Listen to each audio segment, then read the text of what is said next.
अब इसी में हम पढ़ेंगे अगला समलंब। समलंब हम इसे कैसे कहते हैं?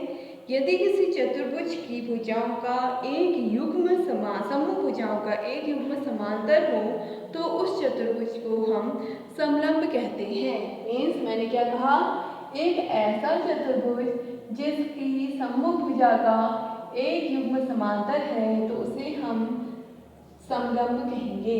ए बी सी डी, आपके पास एक ऐसा चतुर्भुज है जिसमें ए बी किसके समांतर है? सी डी के समांतर है, तो ये एक आपका समलंब कहलाएगा क्योंकि इसमें ये सम्मुख युग्म आपका समांतर नहीं है। तो एक ऐसा चतुर्भुज जिसमें सम्मुख भुजा का एक युग्म समांतर होता है तो उसे हम क्या कहते हैं? समलंब कहते हैं। अब समांतर चतुर्भुज के अंदर कुछ और चीजें भी आती हैं, जैसे इसमें पहला आपका आता है आयत। ये चीजें आप पहले पढ़ चुके हो। आयत हम एक समांतर चतुर्भुज कहते हैं जिसका प्रत्येक कोण 90 डिग्री होता है। समांतर चतुर्भुज अभी आपने पढ़ा था, जिसके सम्मुख भुजाएं क्या हो? समांतर हो, तो उसे हम समांतर चतुर्भुज कहते हैं। इसी में आपका आता है आयत। आयत एक ऐसा समांतर चतुर्भुज है जिसका प्रत्येक कोण 90 डिग्री का होता है। ठीक है, अब इसके गुण सुनिए। गुण क्या है? क्या आपको पता है सम्मुख भुजाएं आयत की क्या होती हैं? बराबर होती हैं। प्रत्येक कोण क्या होता है? समकोण होता है।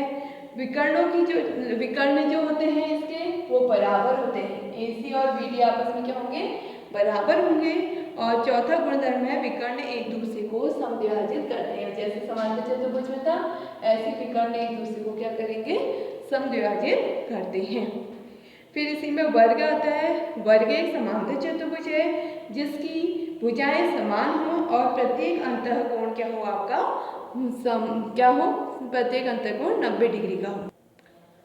वर्ग हमने किसको कहा? एक ऐसा समांतर चतुर्भुज जिसकी चारों भुजाएं समान होती हैं और प्रत्येक कोण आपका 90 डिग्री का होता है तो इसे हम वर्ग कहते हैं। तो ABCD आपके पास एक वर्ग है, एक ऐसा समांतर चतुर्भुज है जिसकी चारों भुजाएं क्या है? समान है और प्रत्येक कोण 90 है, तो इसे हम एक वर्ग कहेंगे। इसके विकर्ण बराबर होते हैं। गुणधर्म पहला कि विकर्ण बराबर होते हैं और एक दूसरे को समद्विभाजित करते हैं, और अगला है कि विकर्ण हमेशा एक दूसरे को 90 पर प्रतिच्छेद करेंगे। क्या करेंगे? 90 पर एक दूसरे को प्रतिच्छेद करते हैं। तो पहला गुणधर्म, चारों भुजाएं वर्ग की समान होती हैं। प्रत्येक अंतःकोण समकोण होता है। दूसरा, तीसरा विकर्ण एक दूसरे को समद्विभाजित करते हैं।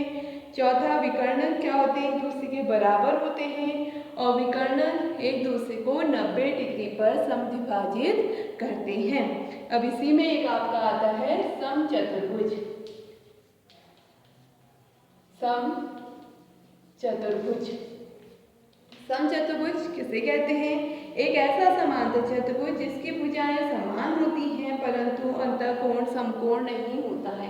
देखिए हमने कहा एक समांतर चतुर्भुज जिसकी चारों भुजाएं समान होती है लेकिन प्रत्येक कोण 90 होता है, तो इसे हम वर्ग कहते हैं। वर्ग और समचतुर्भुज में थोड़ा सा अंतर है। हम कहते हैं एक ऐसा समांतर चतुर्भुज जिसकी चारों भुजाएं समान होती है लेकिन अंतःकोण कभी भी 90 नहीं होगा, तो इसे हम क्या कहते हैं?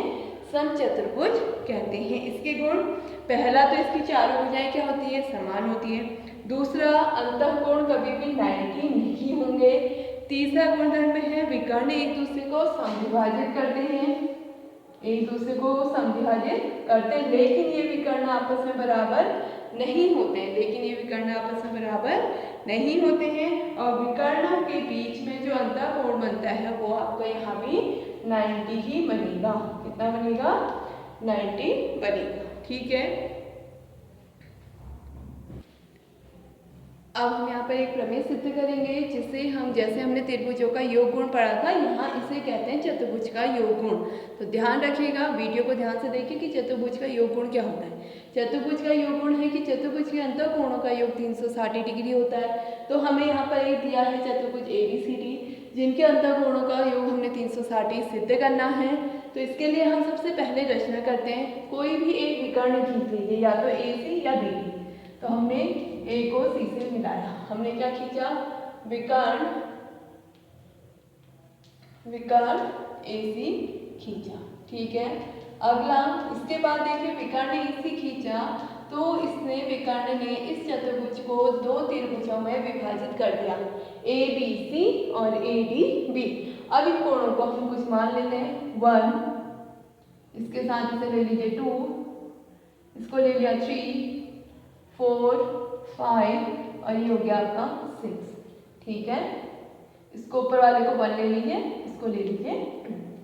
तो अब आपके पास हमने जब ये विकर्ण ने ऐसी खींचा तो उसने इस चतुर्भुज को दो त्रिभुजों में विभाजित कर दिया, ए बी सी और ए डी सी। क्योंकि हम त्रिभुज का योगकोण जानते हैं तो दोनों त्रिभुजों में हम त्रिभुजों का योगकोण लगा देते हैं। तो सबसे पहले त्रिभुज ए बी सी में त्रिभुज के कोण योग गुण से, कोण योग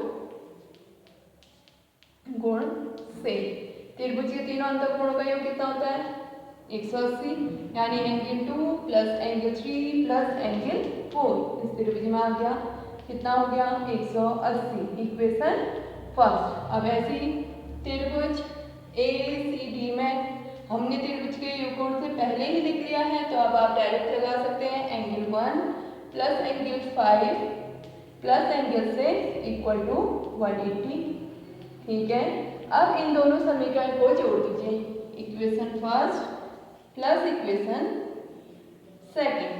तो इसमें जब हम जोड़ते हैं तो LHS को LHS से जोड़ेंगे, RHS को RHS से, मीन्स अब आपका क्या बनेगा, angle 1 angle 2 plus angle 3 plus angle 4 plus angle 1 plus angle 5 plus angle 6 equal 180 plus angle 180, right.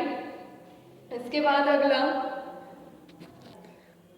अब इसमें देखिए जोड़े बनाएंगे कैसे, एंगल 2 के साथ एंगल 1 है तो एंगल 1 और एंगल 2 को एक साथ लिखिए, एंगल 3 क्रम से चलो, एंगल 3 के साथ कुछ नहीं है तो एंगल 3 ऐसे रहेगा, एंगल 4 के साथ एंगल 5 है तो इसको एक साथ लिख लीजिए, और प्लस एंगल 6 ऐसे ही है, इसे ऐसे रहने दीजिए, 180 प्लस 180 360, राइट। अगर आप चित्र देखते हो एंगल 1 प्लस एंगल 2 क्या बन रहा है आपका, एंगल ए, तो ये हो गया एंगल ए। एंगल 3 किसके इक्वल है चित्र से, एंगल बी, और ये हो गया angle C plus angle D is equal to 360। तो अतः हम क्या लिखेंगे, अतः चतुर्भुज के अंतः कोणों का योग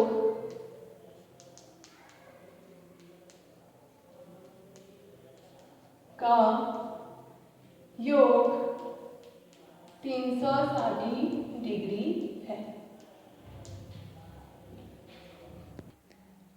अब इसी में हम एक्सरसाइज 8.1 का पहला क्वेश्चन करेंगे आज। एक चतुर्भुज के कोणों का अनुपात आपको दिया हुआ है, इस चतुर्भुज के सभी कोण निकालें। तो चतुर्भुज के कोणों का अनुपात आपको दिया 3:5:9:13।